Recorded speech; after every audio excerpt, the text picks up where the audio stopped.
Kia സിറോസിന്റെ ഓണറിനാണ് ഇപ്പോൾ എടുത്തിട്ടേ ഉള്ളൂ. 28-നാണ്. നമസ്കാരം. പേര്? ഷൈജു ഇരട്ടക്കുളം.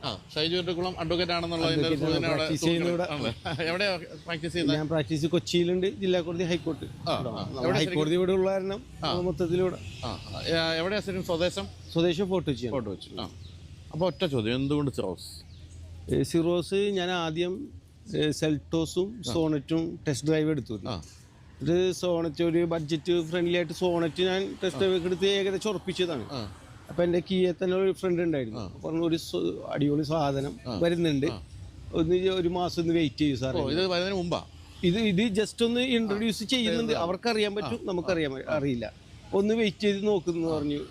ഞാൻ ഏകദേശം സോണറ്റ് ഉറപ്പിച്ച ഒരു ബ്ലാക്ക് കളറ് അടിപൊളിയായിട്ട് ഇഷ്ടപ്പെട്ടു. പിന്നെ ഇത് വന്നു കഴിഞ്ഞ് ഈ കളറും ഒരു ഐ ക്യാച്ചിങ് ആണ്, അതിൻ്റെ ഒരു ഇംപ്രഷൻ കിട്ടുന്നുണ്ട്.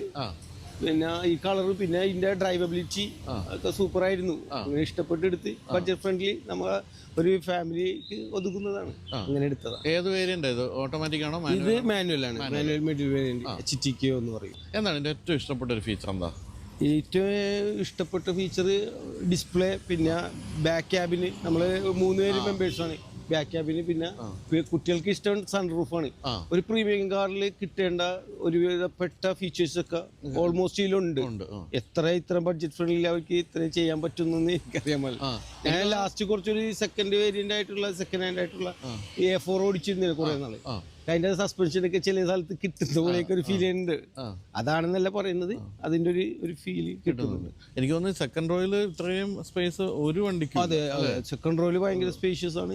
നമുക്ക് ആ ഓടിക്കുമ്പോൾ അതിന്റെ ഒരു ഇത് കിട്ടുന്നുണ്ട്. പിന്നെ ഒരു ടർബോ എഞ്ചിൻ ആയതുകൊണ്ട് അതിന്റെ പവർ കിട്ടുന്നുണ്ട്. അപ്പൊ ഈ ഫോർട്ട് കൊച്ചിയിലൊക്കെ ജീവിക്കുമ്പോൾ എനിക്ക് തോന്നുന്നത് ഓട്ടോമാറ്റിക് ആയിരുന്നു കുറച്ചുകൂടെ നല്ലതാണ്. എന്തുകൊണ്ട് അതിലേക്ക് പോകാതെ? അല്ല, ഓട്ടോമാറ്റിക് ഞാൻ പറഞ്ഞില്ലേ, A4 ഞാൻ ഓടിച്ചിരുന്നു ഓട്ടോമാറ്റിക്. പിന്നെ നമുക്ക് ഓടിക്കുന്നു എന്ന് തോന്നുന്ന ഒരു ട്രഡീഷണലി നമ്മൾ. ഇതിനു മുമ്പ് ഏതുകൊണ്ട് ഉപയോഗിച്ചിരുന്നത്? ഞാൻ ബ്രസ് ഉണ്ടായിരുന്നു, GT ഉണ്ടായിരുന്നു.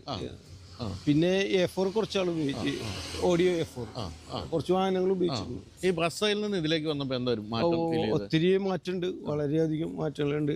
നമ്മള് ആ ബ്രസ്സിനെ കുറച്ച് പറയുന്നില്ല, ഒത്തിരി ആ ഫീച്ചേഴ്സ് ലെവലിൽ തന്നെ ഒത്തിരി മാറ്റങ്ങളുണ്ട്. രണ്ട് സെഗ്മെന്റ് ആണ്, രണ്ട് പ്ലാറ്റ്ഫോമാണ്, അതിൻ്റെതായിട്ടുള്ളൊരു ഇതുണ്ട്.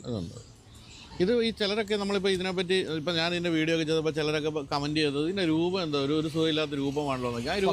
പക്ഷേ അത് എനിക്ക് കിട്ടിയ ഫീഡ്ബാക്ക്, ഞാനും വൈഫ് ഒരു ദിവസം ഞങ്ങൾ ആ ഫോർട്ട് കൊച്ചിയിൽ പോയിരുന്നു. ഒരു ദിവസം അവിടെ ഇരിക്കുമ്പോൾ നമ്മളെ കിരീടമില്ലാത്ത രാജാക്കന്മാർ എന്ന് പറഞ്ഞ ഒരു സിനിമ എടുത്തിരുന്നത്, കലാപൻ അൻസാർ സാർ വന്നിട്ട് ചോദിച്ചു, അടിപൊളി ലുക്കാണ്, ഞാൻ ബാക്ക് കണ്ടപ്പോൾ മിനി ഡിഫൻഡർ പോലെയൊക്കെ തോന്നുന്നുണ്ടല്ലോ എന്നൊക്കെ പറഞ്ഞു. ഇങ്ങോട്ട് വന്നിട്ട് എന്നിട്ട് ഇതിന്റെ ഫീച്ചേഴ്സും കാര്യങ്ങളൊക്കെ ചോദിച്ചു. അപ്പോൾ മോന് വേണ്ടി ബുക്ക് ചെയ്യാനാണെന്നൊക്കെ പറഞ്ഞു. പിന്നെ ഭയങ്കര റോഡിൽ നിന്നൊക്കെ ആളുകളിൽ നിന്നൊക്കെ നല്ല ഒപ്പീനിയൻ കിട്ടുന്ന. പിന്നെ ടോംബോയ് എന്നുള്ളൊരു ഇതൊക്കെ പറയുന്നുണ്ട്, ഓരോരുത്തർക്കും ഓരോ ലെവലാണ്. പക്ഷെ എന്നെ സംബന്ധിച്ചുള്ള ഭയങ്കര ഐക്യാച്ചിങ്ങും പിന്നെ ഈ കളർ ഇതിനായി ആവശ്യപ്പെട്ട് എടുത്താണ്. ബ്ലാക്കും വൈറ്റും ഒക്കെ ആയിരുന്നു ഇവർക്ക് പ്രിഫറൻസ്, ഇതെന്റെ ചോയ്സ് ആയിരുന്നു. ആ ചോയ്സ് ഈ കളർ തന്നെയാണ് കമ്പനിയും പ്രൊമോട്ട് ചെയ്തോണ്ടിരുന്നത് ആദ്യം. ഈ കളർ വളരെ റെസ്റ്റ് കളറായിട്ടാണ് ഇപ്പൊ. മൈലേജ് നോക്കിയോ? മൈലേജ് അത്യാവശ്യം കുഴപ്പമില്ല. ഇപ്പൊ ഞാൻ കഴിഞ്ഞ ദിവസം ഞങ്ങളൊന്ന് കുട്ടനാട് പോയിരുന്നു, അപ്പൊ ഞാൻ എടുത്തു വെച്ചു. എനിക്ക് 16 ഇതിൽ കാണിച്ചു, ഞാൻ ഫോട്ടോ എടുത്ത് വെച്ചിട്ടുണ്ട്. 16 അന്ന് കിട്ടിയിരുന്നു, 6 റൂട്ട് പോയിരുന്നു. ഓൾമോസ്റ്റ് കുഴപ്പമില്ലാണ്ട് 13+ എനിക്ക് കിട്ടുന്നുണ്ട് എന്തൊക്കെ നോക്കി കഴിഞ്ഞാലും. അപ്പൊ കിയ ആദ്യമായിട്ടാണല്ലോ കിയ എന്ന് പറയുന്ന ബ്രാൻഡിലേക്ക് എത്തുന്നത് അല്ലേ? അതെ, എന്താണ് കിയയുടെ പറ്റിയുള്ള മൊത്തത്തിലുള്ള? കിയയുടെ പറ്റിയിട്ട് ഇപ്പോ അവരുടെ ഷോറൂം ബേസിലായാലും നല്ലൊരു നമ്മളോടുള്ള ഹോസ്പിറ്റാലിറ്റി സൂപ്പർ ആയിരുന്നു. ഇനിയിപ്പോ സർവീസ് വരുന്നേ ഉള്ളൂ. ഫസ്റ്റ് സർവീസ് എങ്ങനെയാണെന്നുള്ള കേട്ടിടത്തോളം വെച്ചിട്ട് കുഴപ്പമില്ലെന്നാണ് അറിയുന്നത്. ഓൾമോസ്റ്റ് ഇതിൽ ഞാൻ ഇതുവരെ 1 മാസം ആവുന്നുള്ളൂ. കംഫർട്ടാണ്. അപ്പൊ ഈ പുതിയൊരു കാലഘട്ടത്തിൽ പലരും ഇലക്ട്രിക്കിലേക്ക് പോകുന്ന ഒരു സാഹചര്യം. ഇലക്ട്രിക് നോക്കിയതേ ഇല്ല? ഇലക്ട്രിക് നോക്കിയിരുന്നു. വെൽഫെ മറ്റേ MGയുടെ വെൽഫെ, MGയുടെ വിൻസർ നോക്കിയിരുന്നു. അവിടെ നോക്കി ഞാൻ. പിന്നെ ഈ ഒരു സെക്കൻഡ് തേർഡ് ജനറേഷനല്ലേ ആവുന്നുള്ളൂ, കുറച്ചും കൂടെ. അത് 3,820 എന്തോ കിട്ടുന്നുള്ളൂ വിൻസർ. പിന്നെ 17-18 ലാക്കോളം വരുന്നുണ്ട്. ഞാൻ ഒന്ന് ടെസ്റ്റ് ഡ്രൈവ് ഒക്കെ എടുത്ത് ജസ്റ്റ് ഒന്ന് നോക്കിയുള്ളൂ. പിന്നെ 2 ജനറേഷനെ കഴിഞ്ഞിട്ട് എടുക്കാന്ന് വെച്ചു. ഇപ്പൊ 1000-2000 ഒക്കെ ഇറങ്ങാൻ പോണു ചൈനീസിന്റെ ഒരുപാട് വണ്ടി.